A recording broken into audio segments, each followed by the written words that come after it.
Donald লুর Bangladesh সফর রাজনৈতিক নয় বলে জানিয়েছেন পররাষ্ট্রমন্ত্রী হাসান মাহমুদ। মার্কিন এই সহকারী পররাষ্ট্রমন্ত্রী রোহিঙ্গা প্রত্যাবাসন নিয়ে আলোচনা করতে আসছেন বলেও জানান তিনি। এছাড়া ভারতের পররাষ্ট্র সচিবের সফরে সীমান্ত সুরক্ষা বিশেষ গুরুত্ব পাবে বলে মন্তব্য করেন মন্ত্রী। বুধবার পররাষ্ট্রমন্ত্রী ড হাসান মাহমুদের সাথে মন্ত্রণালয়ে বৈঠক করেন সফররত ব্রিটিশ ইন্দো প্যাসিফিক বিষয়ক মন্ত্রী অ্যান মেরি ট্রিভিলিয়ান। বৈঠকে উঠে আসে রোহিঙ্গা ইস্যুসহ ভারত প্রশান্ত মহাসাগরীয় অঞ্চলের নিরাপত্তা ও দেশগুলোর বাণিজ্য সম্প্রসারণ সহ দ্বিপাক্ষিক বিভিন্ন ইস্যু। পরে সাংবাদিকদের সাথে সাম্প্রতিক কয়েকটি বিদেশ সফর নিয়ে কথা বলেন ড হাসান মাহমুদ।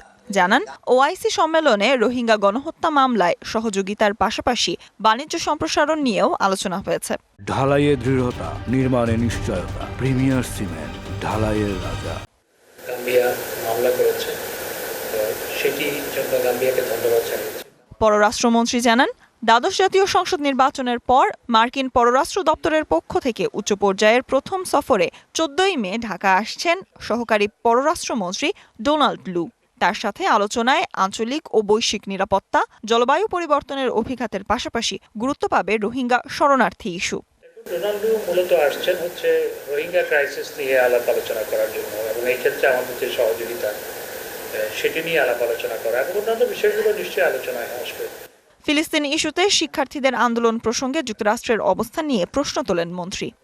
2400-র বেশি ছাত্রছাত্রীকে গ্রেপ্তার করা হলো এবং শিক্ষকদের উপর হামলা করা হলো পুলিশের পক্ষ থেকে।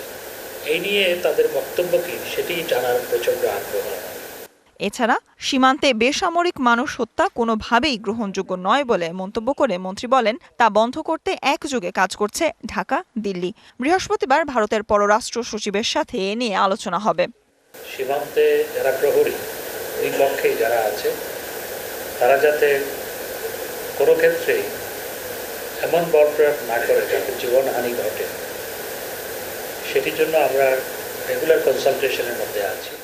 বুধবার রাতে 3 দিনের সফরে আসছেন ভারতের পররাষ্ট্র সচিব বিনয় মোহন কাত্রা। Sultana Swarna, DBC news, Dhaka.